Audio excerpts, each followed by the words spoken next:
বিসমিল্লাহির রহমানির রহিম। আসসালামু আলাইকুম রহমতুল্লাহ। ফ্রন্ট বেল্ট এবং ব্যাক ইলাস্টিক প্লাজো কাটিং করে নিব এবং সেলাই করে নিব। প্রথমে আমি কাটিংটা দেখিয়ে দিচ্ছি। তো যখনই আপনারা এই ধরনের প্লাজো বা যে কোনো সালোয়ার কাটিং করবেন, প্রথমে আপনাদের মেজারমেন্টগুলো জেনে নিতে হবে। স্ক্রিনে যে মাপগুলো উঠছে প্রতিটা মেজারমেন্ট খুব ভালো করে জেনে নিলে এখানে আপনারা এই প্লাজোটা খুবই সহজভাবে তৈরি করে ফেলতে পারবেন। তো এখানে আমি একটা প্যান্ট কাট প্লাজো তৈরি করে নিব। প্রথমে এখানে আমি ভাঁজ করে নিয়েছি। বন্ধ সাইড থেকে এখানে আমি আমার দিক থেকে লাইন করে দিচ্ছি সমান করার জন্য। তো এখানে আমি প্রথমে ফ্রন্ট পার্টটা বের করে নিব। তো মহড়া ফোল্ডিং এর জন্য এখানে আমি 2 ইঞ্চিতে দাগ করে দিচ্ছি। তো দুই সাইডে 2 ইঞ্চিতে দাগ করার পর এখানে আমি লাইন করে নিচ্ছি। এই লাইন থেকে মেজারমেন্ট করে নিতে হবে লম্বার। তো লম্বার মেজারমেন্ট করার সময় এখানে আপনারা এভাবে করে বেল পার্টটা বাদ দিয়ে ধরবেন, যেহেতু এখানে আমি সামনে বেল দিব এবং পিছনে ইলাস্টিক দেব। তো লম্বা নিয়ে নিচ্ছি, আপনারা আপনাদের মেজারমেন্ট অনুযায়ী নিয়ে নেবেন। তো এখানে আপনারা লম্বাটা 36 ইঞ্চি রাখতে পারেন, 37 ইঞ্চি রাখতে পারেন, সেটা আপনাদের উপর ডিপেন্ড করছে। তো লাইন করে নিয়েছি। লাইন করার পর এখানে আমি আবারও মেজারমেন্টগুলো দেখিয়ে দিচ্ছি। যার জন্য তৈরি করছি তার হিপ হচ্ছে 36 ইঞ্চি। হিপ যত হবে তার সাথে আপনারা 4 দিয়ে ভাগ করে দিবেন। তো এক ভাগ নেবেন এবং এর সাথে লুজ ধরে নেবেন। যত ইঞ্চি হবে তখন আপনারা এখানে কোমরের মেজারমেন্ট করে দিবেন। তো এখানে আমার 4 দিয়ে হিপকে ভাগ দিলে 9 ইঞ্চি হয়। তো এখানে আমি 1 ইঞ্চি লুজ ধরে মোট 10 ইঞ্চিতে মার্কিং করে দিচ্ছি। তো এইভাবে করে মার্কিং করে দিয়ে এখানে আমি লাইন করে দিচ্ছি। তো লাইন করে নিয়েছি। এখন আমাদের হাইয়ের মেজারমেন্ট বা ক্রস লাইনটা বের করে নিতে হবে। তো ক্রচ কতটুকু, ঠিক একইভাবে হিপ যত হবে তাকে আমি 4 দিয়ে ভাগ করে দিয়েছি, এক ভাগ নিয়েছি। এক ভাগের সাথে এখানে আমি লুজ দিয়েছি 2 ইঞ্চি পরিমাণ। হেভি সাইজের জন্য এখানে আপনারা 2.5 থেকে 3 ইঞ্চি পর্যন্ত লুজ দিয়ে নেবেন। তো একইভাবে এখানে আমি লাইনটা বাড়িয়ে দিয়ে জাস্ট এভাবে করে লাইন করে দিয়েছি। তো এখানে আমাদের হাইয়ের শেপ দেওয়ার জন্য এখানে আপনারা 1.5 থেকে 2 ইঞ্চি পর্যন্ত নিয়ে নিতে পারেন। হেভি সাইজের জন্য এখানে আপনারা 2.5 থেকে 3 ইঞ্চি নিয়ে জাস্ট এখানে আমি একটা লাইট শেপ করে দিব। খুবই হালকা করে শেপ করতে হবে, ডার্ক করা বা ডিপ করা যাবে না। তো যাই হোক, এখানে আমি কোমর যত ইঞ্চি হয়েছে তার অর্ধেক করে নিব। তো এখানে আমি এই প্যান্ট কাট প্লাজোটা তৈরি করার জন্য প্রথমে টেকেন দিয়ে নেব ফ্রন্ট পার্টের দিকে। তো 1.5 ইঞ্চি টেকেন দিব এবং 4 ইঞ্চি এই টেকেনের লম্বা দিচ্ছি। তো এভাবে করে আমাদের 1.5 ইঞ্চিকে অর্ধেক করে দিব। অর্ধেক করে দিয়ে 1.25 ইঞ্চি আমাদের এক সাইডে হবে এবং 1.25 ইঞ্চি আমাদের এই সাইডে হবে। তো 1.5 ইঞ্চিকে এখানে আমি অর্ধেক করে নিচ্ছি। যত ইঞ্চি হবে এক সাইডে নিয়ে নিয়েছি, অপোজিট সাইডে ওই একইভাবে সমান করে নিয়ে জাস্ট এখানে আমি 4 ইঞ্চিতে যে লাইন করে লম্বা দাগ করে নিয়েছিলাম সেই দাগ বরাবর এভাবে করে আমাদের কোনা করে মার্কিং করে দিতে হবে। তো এখানে আমি মোট 4 ইঞ্চি লম্বা টেকেন দিয়ে দিচ্ছি। তো এখানে আমাদের এখন ক্রস লাইনটা অর্ধেক করে নিব। তো অর্ধেক করে নিচ্ছি। অর্ধেক করার পর এখানে আমাদের যতটুকু হবে ততটুকু পরিমাণ অংশ এখানে আপনারা নিচের দিকে ওই একইভাবে মেজারমেন্টগুলো করে দিবেন। তো এই সাইডে আমার যত ইঞ্চি এসেছে তত ইঞ্চি একইভাবে এখানে আমি নিচের দিকেও মেজারমেন্ট করে দিচ্ছি। আপনারা আপনাদের মেজারমেন্ট অনুযায়ী এখানে দাগ করে নেবেন এবং একইভাবে এখানে লাইন করে দিবেন। তো আলহামদুলিল্লাহ এখানে আমি লাইন করে নিয়েছি। সো টোটাল পায়ের মহড়া এখানে আমাদের 13 ইঞ্চি পরিমাণ। 13কে 2 ভাগ করলে এখানে আপনারা 6.5 ইঞ্চি পাবেন। তাহলে আমাদের 6.5 ইঞ্চির অর্ধেক এক সাইডে নিয়ে নিব এবং 6.5 ইঞ্চির অর্ধেক আমি আরেক সাইডে নিয়ে নিব। তো অর্ধেক করে নিলে এখানে আমাদের 3.25 ইঞ্চি আসে। দুই দিকে আমি হচ্ছে 3.25 ইঞ্চি মার্কিং করে দিয়েছি। তো এখন আমাদের লাইনগুলো এভাবে করে মিলিয়ে দিতে হবে। এই সাইড থেকেও লাইন করে দিচ্ছি এবং এই সাইড থেকেও এভাবে করে আমি লাইন করে দিচ্ছি। তো নিচের দিক থেকে যে লাইনটা করে দিচ্ছি, নিচের দিক থেকে একটু কার্ভ করে লাইনটা করে দিচ্ছি এই সাইডে সমান করে এবং এই সাইডে এখানে আমাদের একটু কার্ভ করে লাইনটা করে দিতে হবে। তো আলহামদুলিল্লাহ এটা হচ্ছে আমাদের ফ্রন্ট পার্ট। এখন আমাদের দাগ অনুযায়ী এভাবে করে কেটে নিচ্ছি। এখানে আমি কাটমার্ক করে দিয়েছি টেকেনের মধ্যে। তো টেকেনের উপরে কাটমার্ক করে দিয়ে জাস্ট হচ্ছে আদার সাইডগুলো কাট করে দিয়ে এখানে আমাদের ফ্রন্ট পার্টটা কাটা কমপ্লিট। এখন ব্যাক পার্টটা বসিয়ে নিতে হবে। তো ব্যাক পার্টের জন্য এখানে আমি ওই একইভাবে 2 পার্ট কাপড় নিয়ে নিব। 2 পার্ট কাপড় নিয়ে এখানে আমি ফ্রন্ট পার্টটা এর উপর বসিয়ে দিচ্ছি। সো ফ্রন্ট পার্টে যে খোলা সাইড, সেই খোলা সাইড থেকে এখানে আমি ব্যাক পার্টের জন্য 2.5 ইঞ্চি করে বেশি করে নিব। তো এই খোলা সাইড থেকে একদম উপর পর্যন্ত এখানে আমি 2.5 ইঞ্চি করে মার্কিং করে দিচ্ছি। তো এইভাবে করে মার্কিং করে দিয়ে এখানে আমাদের লাইনগুলো মিলিয়ে দিতে হবে। তো লাইনগুলো প্রথমে আমি এভাবে করে দাগ করে নিব। তো এই সাইডেও ওই একইভাবে এখানে আমি লাইনটা করে দিচ্ছি একদম নিচ পর্যন্ত।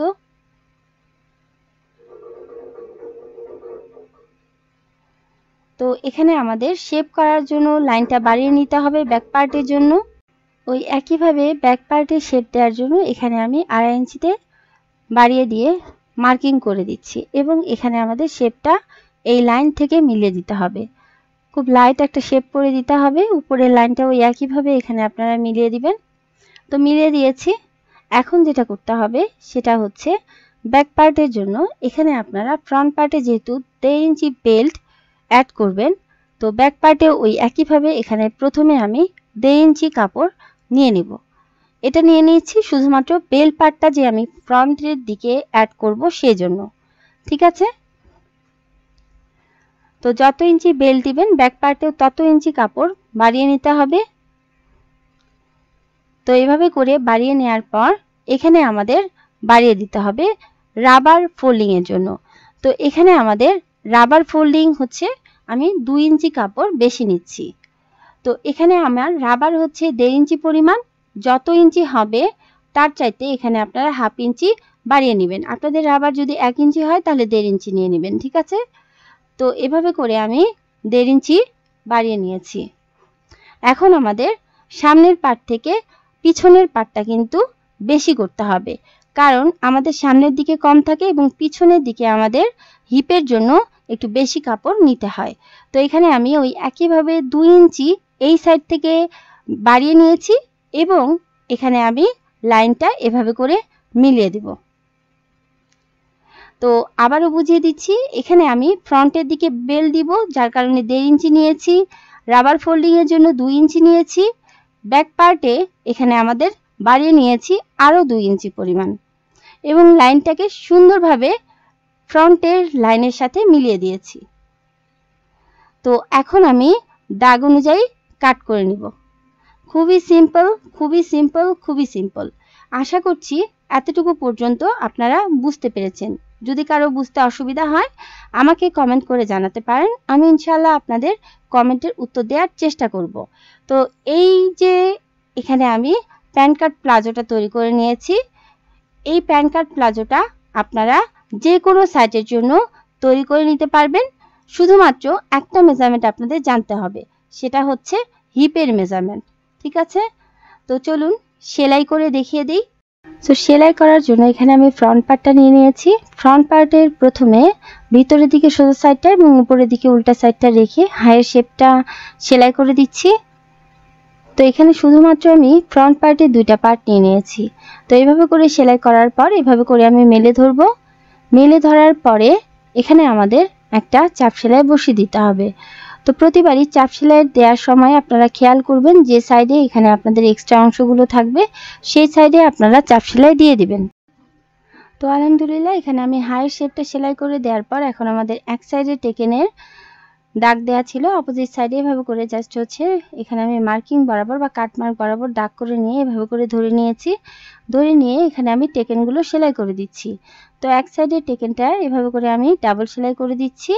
এক সাইডের টেকেনটা যেভাবে করে সেলাই করে নিয়েছি, অপোজিট সাইডের টেকেনটা ওই একইভাবে এখানে আমাদের সেলাই করে নিতে হবে। ঠিক একইভাবে এভাবে করে ধরে নিচ্ছি। ধরে নিয়ে এখানে আমাদের মার্কিং বরাবর এভাবে করে কোনা করে সেলাই করে দিতে হবে। তো আলহামদুলিল্লাহ এখানে আমি 2 সাইডে টেকেন সেলাই করে দিয়েছি এবং শেপটা মানে ক্রসের বা হাইয়ের শেপটা সেলাই করে দেওয়ার পর এখানে আমাদের বেল্টটা লাগিয়ে নিতে হবে। তো বেল্ট এখানে আমাদের 1.5 ইঞ্চি পরিমাণ, নিচের দিকে 1.5 ইঞ্চি কাপড় ধরে নিতে হবে, উপরের দিকে 1/2 ইঞ্চি এবং নিচের দিকে 1/2 ইঞ্চি, মোট 4 ইঞ্চি কাপড় এখানে আমি নিয়ে উপরের দিকের যে 1/2 ইঞ্চি কাপড় ছিল এই কাপড়টাকে এভাবে করে ফোল্ড করে দিয়ে এখানে আমি বেল্টটাকে এভাবে করে ফোল্ড করে দিয়ে নিচের দিকের এক্সট্রা কাপড়ের উপর দাগ করে নিচ্ছি। তো দাগ করার পর এখানে আমি বেল পার্টটাকে উল্টা সাইডে রাখবো এবং ফ্রন্ট পার্টটাকে সোজা সাইডে রেখে জাস্ট এভাবে করে আমাদের পিন দিয়ে আটকে দিতে হবে। তো এখানে আমি পিন দিয়ে আটকে দিয়েছি, এখন আমাদের সেলাই করে নিতে হবে। তো চলুন সেলাই করে নিই। তো এতটুকু পার্ট মানে দাগ বরাবর এখানে আমি সেলাই করে দিচ্ছি। তো এভাবে করে সেলাই করে দিতে হবে। তো আলহামদুলিল্লাহ এভাবে করে সেলাই করে দেওয়ার পর এখানে আমাদের বেল পার্টটা এভাবে করে সুন্দরভাবে ফোল্ড করে দিতে হবে। এখানে আমি ফোল্ড করে দিয়েছি। এখন আমাদের এভাবে করে খোলা সাইডটা বন্ধ করে দিতে হবে, মানে বেলটাকে এখানে আপনাদের ফিক্স আপ করে নিতে হবে ফ্রন্ট পার্টের সাথে। তো ফ্রন্ট পার্টে এখানে কিন্তু আমি সুন্দরভাবে বেলটা লাগিয়ে নিয়েছি। তো আলহামদুলিল্লাহ এভাবে করে ফ্রন্ট পার্টটা সেলাই করার পর এখানে আমাদের ব্যাক পার্টটার হাইয়ের শেপটা ওই একইভাবে সেলাই করে দিতে হবে। প্রথমে এখানে আপনারা একটা সেলাই করে দিবেন, দেন এখানে আপনারা একটা চাপ সেলাই বসিয়ে দিবেন। তো এখানে আমি ব্যাক পার্টের হাইয়ের শেপটাও সেলাই করে দেওয়ার পর ফ্রন্ট পার্টটাকে সোজা সাইডে, ব্যাক পার্টটাকে উল্টা সাইডে রেখে এভাবে করে আমাদের সাইডের দিকের পোর্শনগুলো মিলিয়ে ধরতে হবে। তো একটা সাইডে এভাবে করে সেলাই করে দিব এবং অপোজিট সাইডটা ওই একইভাবে এভাবে করে বসিয়ে নিয়ে ভিতরের দিকে সোজা সাইডটা, উপরের দিকে উল্টা সাইডটা রেখে এখানে আমি সেলাই বসিয়ে দিচ্ছি। তো এখানে আমি দুইটা পার্ট নিচ থেকে উপরের দিকে এভাবে করে সেলাই বসিয়ে দিব এবং এখানে আপনাদের এভাবে করে মেলে ধরতে হবে। এখানে চাপ সেলাইটা বসিয়ে দিলে আপনাদের সেলাইটা অনেক বেশি শক্তপোক্ত হয়ে যাবে। তো দুই পার্টই একই নিয়ম ফলো করে এখানে আমি সেলাই বসিয়ে দিয়েছি। এখানে আমি একটা পার্ট সেলাই করে দেখিয়ে দিলাম। এখন আমি মহড়াটা সেলাই করে নিব। যতটুকু পরিমাণ মহড়ার জন্য কাপড় রেখেছিলেন এভাবে করে ফোল্ড করে ধরবেন। ফোল্ড করে দিয়ে জাস্ট এখানে আপনারা পিন দিয়ে আটকে দিতে পারেন। দেন এখানে আপনারা আরেকটা ফোল্ড করে দিবেন, মানে খোলা সাইড থেকে এখানে আপনাদের এভাবে করে ফোল্ড করে দিয়ে এখানে আপনারা মহড়াটা এভাবে করে সেলাই করে নেবেন। সো দুই সাইডে এখানে আমি মহড়াটা সেলাই করে দিয়েছি। তো এখানে আপনারা চাইলে হাতের তুরপাই করে দিতে পারেন। তো আলহামদুলিল্লাহ মহড়াটা দুই পার্টের মহড়াটা একইভাবে সেলাই করে নিয়েছি। এখন যেটা করব সেটা হচ্ছে এখানে আপনাদের মহড়া থেকে হাই পর্যন্ত এবং হাই থেকে মহড়া পর্যন্ত সেলাই করে দিতে হবে। তো প্রথমে এখানে আমি পিন দিয়ে আটকে নিচ্ছি, দেন এখানে আমি সেলাই বসিয়ে দিচ্ছি। তো এখন যেটা করব ব্যাক পার্টে ইলাস্টিক লাগিয়ে নিব। ব্যাক পার্টে ইলাস্টিকের জন্য এখানে আপনাদের যতটুকু অংশ ব্যাক পার্টে এক্সেস আছে ততটুকু পর্যন্ত এখানে আমি প্রথমে সোজা সাইডে মার্কিং করে দিচ্ছি। 2.5 ইঞ্চিতে এভাবে করে মার্কিং করে দেওয়ার পর এভাবে করে আমাদের ফোল্ড করে দিতে হবে। তো ফোল্ড করে দিয়ে এখানে আপনাদের যতটুকু রাবারের জন্য আপনারা রেখেছিলেন, মানে এখানে আমাদের 1.5 ইঞ্চি রাবারের প্রস্থ, 1.5 ইঞ্চি থেকে একটু বাড়িয়ে নিয়ে এখানে আমাদের মানে 2 পয়েন্ট পরিমাণ বাড়িয়ে নিয়ে এখানে আপনারা এভাবে করে ফোল্ড করে দিয়ে সেলাই করে দিবেন। তো এখানে আপনারা এভাবে করে মার্কিং তো আমি এখানে করে নিয়েছিলাম, মার্কিং বরাবর এভাবে করে কাপড়টা ধরে নিব।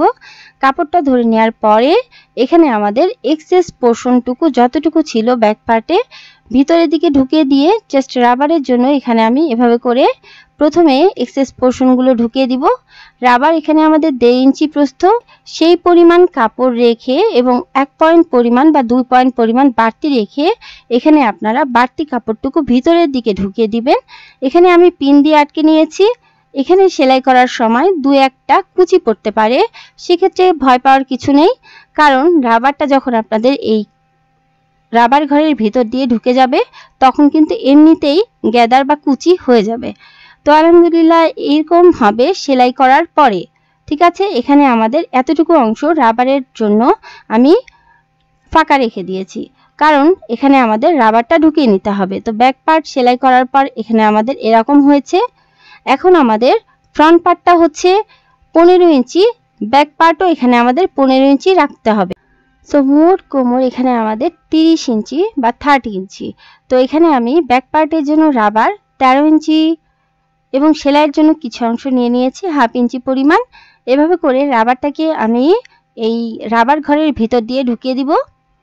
ঢুকিয়ে দিয়ে এখানে আপনারা যে কোনো কিছুর সাহায্যে ঢুকিয়ে দিবেন। তো এইভাবে করে ঢুকিয়ে দিতে হবে। অপোজিট যে রাবার ঘরের জন্য যে স্পেসটা রেখেছিলাম রাবার ঢুকানোর জন্য, এই স্পেস দিয়ে বের করে নিচ্ছি এবং আমাদের এভাবে করে রাবারটা ভিতরের দিকে ঢুকিয়ে দিতে হবে। তো রাবারটা এখানে আমি ভিতরের দিকে সুন্দরভাবে ঢুকিয়ে দিয়েছি। ঢুকিয়ে দিয়ে এখানে আপনাদের এই খোলা অংশটা সেলাই করে দিতে হবে। এখানে আপনারা যে কোনো কিছু সাহায্যে মানে পিন দিয়ে আটকে দিতে পারেন, দেন এখানে আপনারা সেলাই করে দিতে পারেন। তো এভাবে করে সেলাই করে দিচ্ছি। সেলাই করার পর 1 পয়েন্ট পরিমাণ আমি ভিতরের দিকে এসে জাস্ট উপর পর্যন্ত এভাবে করে সেলাই করে এখানে আপনারা কয়েকটা সেলাই ইনশিওর করে দিবেন যাতে করে রাবারটা ছিঁড়ে না যায় বা খুলে না যায়। তো আলহামদুলিল্লাহ এখানে আমি এক সাইডের রাবারটা সেলাই করে দিয়েছি। তো এক সাইডের রাবারটা এভাবে করে সেলাই করার পর অপোজিট সাইডটা এখানে আপনাদের সেলাই করে নিতে হবে। তো অপোজিট সাইডের জন্য রাবারটাকে প্রথমে ভিতরের দিকে ঢুকিয়ে দিব, একইভাবে এখানে আমি এই সাইডেও পিন দিয়ে আটকে দিলাম যাতে করে রাবারটা ভিতরের দিকে ঢুকে না যায়, এবং একদম সাইড বরাবর ধরে জাস্ট একই নিয়ম ফলো করে এখানে আমি রাবারটা সেলাই করে দিচ্ছি। খুবই সহজ উপায়ে এখানে আপনারা ফ্রন্টে বেল্ট এবং ব্যাক এ এলাস্টিকটা লাগিয়ে নিতে পারবেন। দেখেন এলাস্টিক লাগানোর পর ফিনিশিংটা কিন্তু এরকম হবে। ঠিক আছে, তো এখন আমি এই ব্যাক পার্টের মিডল বরাবর একটা সেলাই করে দিব। এখানে আমি হাতের দুই সাইডে টেনে ধরবো, টেনে ধরে জাস্ট হচ্ছে এভাবে করে মিডল বরাবর ধরে সেলাই করে দিচ্ছি যাতে করে রাবারটা আমাদের ভেঙে না যায় বা খুলে না যায়। খুবই সহজ উপায়ে এখানে আপনারা এই ফ্রন্টে বেল্ট এবং ব্যাক এলাস্টিক প্লাজোটা তৈরি করে নেবেন। এটা কিন্তু খুবই সুন্দরভাবে একদম যার জন্য তৈরি করছেন খুবই সুন্দরভাবে সেট হয়ে যাবে। তো এই লেডিস প্যান্টটা আমি একদম সহজভাবে দেখিয়ে দিয়েছি।